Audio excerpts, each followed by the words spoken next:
नमस्कार, vision IAS के news today के इस अंक में आप सभी का स्वागत है। इस अंक में हम आपके लिए लेकर आए हैं यूपीएससी परीक्षा की दृष्टि से महत्वपूर्ण कुछ अहम खबरें।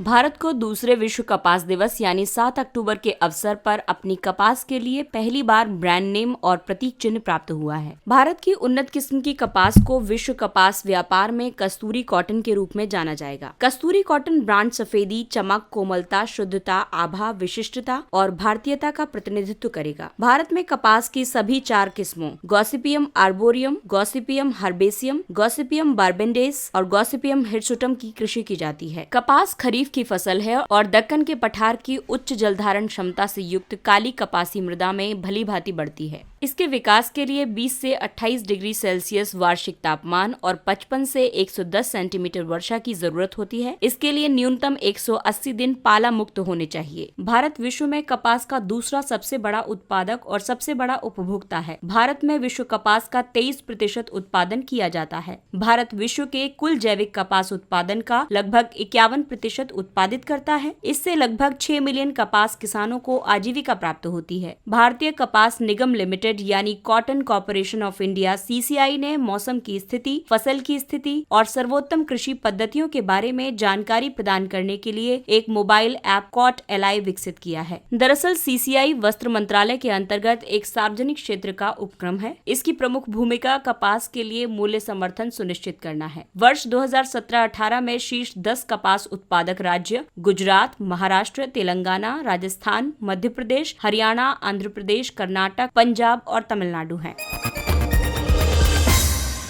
अगली खबर नोबेल पुरस्कार से संबंधित है। हाल ही में वर्ष 2020 के रसायन विज्ञान के लिए नोबेल पुरस्कारों की घोषणा की गई है। इस वर्ष का पुरस्कार इमैनुअल शोपोंतिए और जेनिफर ए डाउडना को CRISPR-Cas9 स्निपिंग सीजर्स नामक एक जीनोम एडिटिंग तकनीक विकसित करने के लिए प्रदान किया जाएगा। Clustered regularly interspaced short palindromic repeats associated protein 9 CRISPR-Cas9 का उपयोग जीन के कार्यों को संशोधित करने के लिए, आनुवंशिक कोड को परिवर्तित करने या विशेष स्थानों पर DNA में संशोधन करने के लिए किया जाता है। जीन में किसी व्यक्ति की त्वचा का रंग, लंबाई, बालों का रंग आदि को परिभाषित करने वाली जैव सूचना शामिल होती है। इन विशेषताओं को जीन में परिवर्तन द्वारा परिवर्तित किया जा सकता है, जिसे जीन एडिटिंग के रूप में भी जाना जाता है। आइए अब CRISPR-Cas9 स्निपिंग सीजर्स तकनीक के बारे में बात करते हैं। ये DNA रज्जुकों पर कट और पेस्ट प्रणाली के रूप में कार्य करता है। जिन जेनेटिक कोड को परिवर्तित करने की आवश्यकता होती है, उनकी पहचान की जाती है। Cas9 प्रोटीन का उपयोग कैंची के एक युग्म के रूप में रज्जुकों से एक हिस्से को काटने के लिए किया जाता है। शेष बचे रज्जुक में स्वयं क्षतिपूर्ति की प्रवृत्ति होती है। इस तरह एक क्षतिग्रस्त DNA रज्जुक को हटाया जा सकता है और ये तकनीक मानव शरीर को स्वस्थ अवस्था में लाने में सहायता प्रदान करती है। मानव भ्रूण में जीन को संपादित करना, फसल के अनुकूलन में सुधार के लिए फसलों के आनुवंशिक कोड में परिवर्तन करना इत्यादि क्षेत्रों में इसका प्रयोग किया जा सकता है। इसके साथ ही कैंसर के उपचार के लिए नई उपचार तकनीकें सृजित करना, वंशानुगत रोगों का इलाज करना आदि में भी इस तकनीकी का प्रयोग संभव है। ये लागत प्रभावी, त्वरित, सरल, सुरक्षित और अधिक सटीक है। हालांकि डिजाइनर शिशुओं को जन्म देने में इस तकनीक के दुरुपयोग की संभावना है।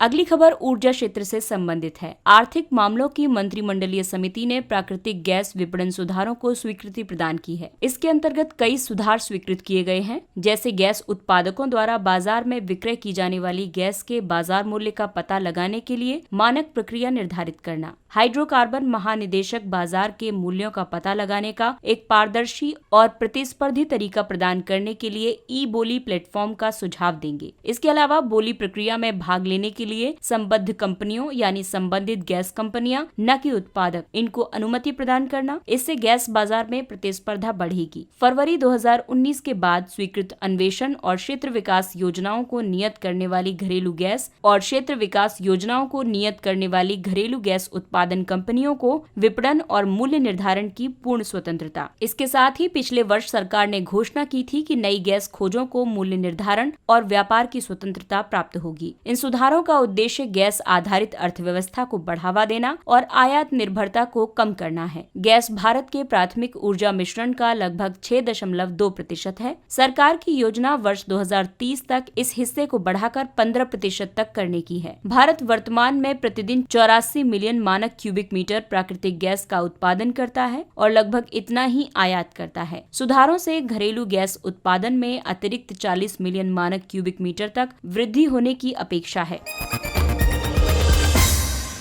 अगली खबर पर्यावरण से संबंधित है। मंत्रिमंडल ने स्टॉकहोम कन्वेंशन के तहत सूचीबद्ध 7 दीर्घ स्थायी कार्बनिक प्रदूषकों यानी परसिस्टेंट ऑर्गेनिक पॉल्यूटेंट्स यानी पीओपीज पर प्रतिबंध की पुष्टि की है। पुष्टि प्रक्रिया भारत को राष्ट्रीय कार्यान्वयन योजना नेशनल इम्प्लीमेंटेशन प्लान NIP को अपडेट करने के लिए वैश्विक पर्यावरण सुविधा यानी ग्लोबल एनवायरमेंट फैसिलिटी के वित्तीय संसाधनों तक पहुँच प्रदान करने में सक्षम बनाएगी। वर्ष 1992 के रियो पृथ्वी सम्मेलन में स्थापित GEF अंतर्राष्ट्रीय पर्यावरण अभिसमयों और समझौतों के उद्देश्यों को पूरा करने के लिए विकासशील देशों और संक्रमण में अर्थव्यवस्था वाले देशों को वित्त उपलब्ध करवाता है। प्रतिबंधित 7 स्थायी कार्बनिक प्रदूषक हैं क्लोरोडिकॉन, हेक्साब्रोमोडिफिनाइल ईथर, टेट्राब्रोमोडिफिनाइल ईथर और पेंटाब्रोमोडिफिनाइल ईथर, पेंटाक्लोरोबेंजीन, हेक्साब्रोमोसाइक्लोडोडिकेन और हेक्साक्लोरोबुटाडीन। दरअसल स्टॉकहोम कन्वेंशन मानव स्वास्थ्य और पर्यावरण को पीओपी से सुरक्षा प्रदान करने के लिए एक वैश्विक संधि है। ये कानूनी रूप से बाध्यकारी संधि है। भारत ने वर्ष 2006 में स्टॉकहोम कन्वेंशन की अभिपुष्टि की थी। पीओपी ऐसे रासायनिक पदार्थ हैं जो पर्यावरण में लंबे समय तक बने रहते हैं और जीवित जीवों में जैव संचयित हो जाते हैं। ये मानव स्वास्थ्य या पर्यावरण को प्रतिकूल रूप से प्रभावित करते हैं और ये पर्यावरणीय रूप से अधिक दूरी तक गमन कर जाते हैं। ये सेंट्रल और पेरिफेरल नर्वस सिस्टम को नुकसान पहुंचा सकते हैं और प्रतिरक्षा प्रणाली से संबद्ध रोगों, प्रजनन एवं बाल विकास संबंधी विकारों का कारण बन सकते हैं।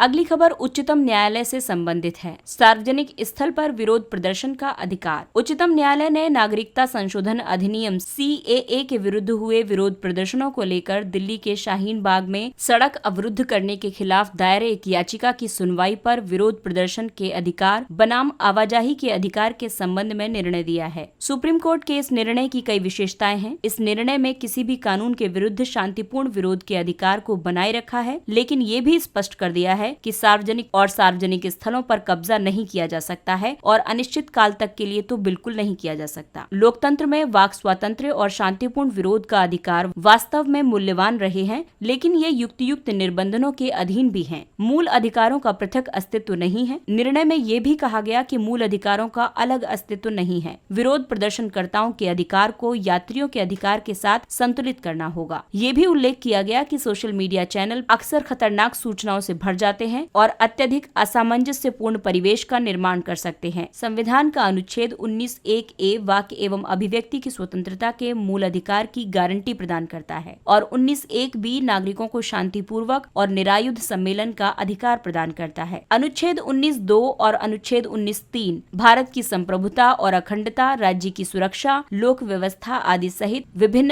आधारों पर उपयुक्त अधिकारों पर युक्त निर्बंधन आरोपित करते हैं। आइए अब जानते हैं कुछ संक्षिप्त किंतु महत्वपूर्ण खबरों के बारे में। वर्ष 2020 की निर्धनता और साझा समृद्धि रिपोर्ट ये विश्व बैंक की द्विवार्षिक रिपोर्ट है। इस रिपोर्ट की कई विशेषताएं हैं, जैसे कोविड-19 के कारण 20 वर्षों में पहली बार वैश्विक चरम निर्धनता के बढ़ने की संभावना है। यदि महामारी नहीं आई होती तो वर्ष 2020 में निर्धनता दर में 7.9% की गिरावट हो गई होती। अब वर्ष 2020 में वैश्विक निर्धनता दर बढ़कर 9.2% होने का अनुमान है। भारत के संबंध में रिपोर्ट अनुमान के लिए पर्याप्त डेटा के अभाव का उल्लेख किया गया है। हालांकि ये भी वर्णित किया गया है कि अत्यधिक निर्धनों की सर्वाधिक आबादी भारत में निवास करती है। डिजिटल सेवा सेतु कार्यक्रम, इसे केंद्र सरकार की भारत नेट परियोजना के भाग के रूप में ग्रामीण क्षेत्रों के लिए गुजरात सरकार द्वारा आरंभ किया गया है। भारत नेट पूर्ववर्ती राष्ट्रीय ऑप्टिकल फाइबर नेटवर्क का लक्ष्य सभी 2.5 लाख ग्राम पंचायतों को ऑप्टिकल फाइबर कनेक्टिविटी प्रदान करना है। ये सेवा सेतु का एक डिजिटल रूप है। सेवा सेतु गुजरात सरकार की एक पहल है जो नागरिकों की आवश्यकताओं, समस्याओं का समय पर निवारण सुनिश्चित करने के लिए उनके घर पर ही सेवा प्रदान करती है। भारत जापान के विदेश मंत्रियों की रणनीतिक वार्ता। आइए जानते हैं इसके प्रमुख बिंदु। दोनों पक्षों ने एक साइबर सुरक्षा समझौते को अंतिम रूप प्रदान किया है, जो महत्वपूर्ण सूचना अवसंरचना, 5G, कृत्रिम बुद्धिमत्ता आदि के क्षेत्र में सहयोग को बढ़ावा प्रदान करेगा। हिंद प्रशांत महासागर पहल यानी Indo Pacific oceans initiative IPOI के संपर्क स्तंभ में जापान अग्रणी भागीदार बनने के लिए सहमत हुआ है। IPOI को वर्ष 2019 में भारत सरकार द्वारा आरंभ किया गया था, जिसका उद्देश्य भारत प्रशांत क्षेत्र में एक सुरक्षित और सुदृढ़ समुद्री कार्य क्षेत्र के निर्माण के लिए सार्थक प्रयास करना है। ऋण सेवा निलंबन पहल। इस पहल का उद्देश्य सबसे अधिक गरीब देशों को कोविड-19 महामारी के गंभीर प्रभाव से निपटने में सहायता प्रदान करने के लिए ऋण सेवा निलंबन प्रदान करना है। ये निर्धन देशों को अपने संसाधनों को महामारी से संघर्ष करने और जीवन की सुरक्षा पर केंद्रित करने की अनुमति प्रदान करता है। इसे विश्व बैंक की विकास समिति यानी वर्ल्ड बैंक डेवलपमेंट कमेटी, अंतर्राष्ट्रीय मुद्रा कोष और G20 के वित्त मंत्रियों ने अप्रैल 2020 में समर्थन प्रदान किया था। IMF और विश्व बैंक द्वारा DSSI के कार्यान्वयन में सहयोग किया जा रहा है।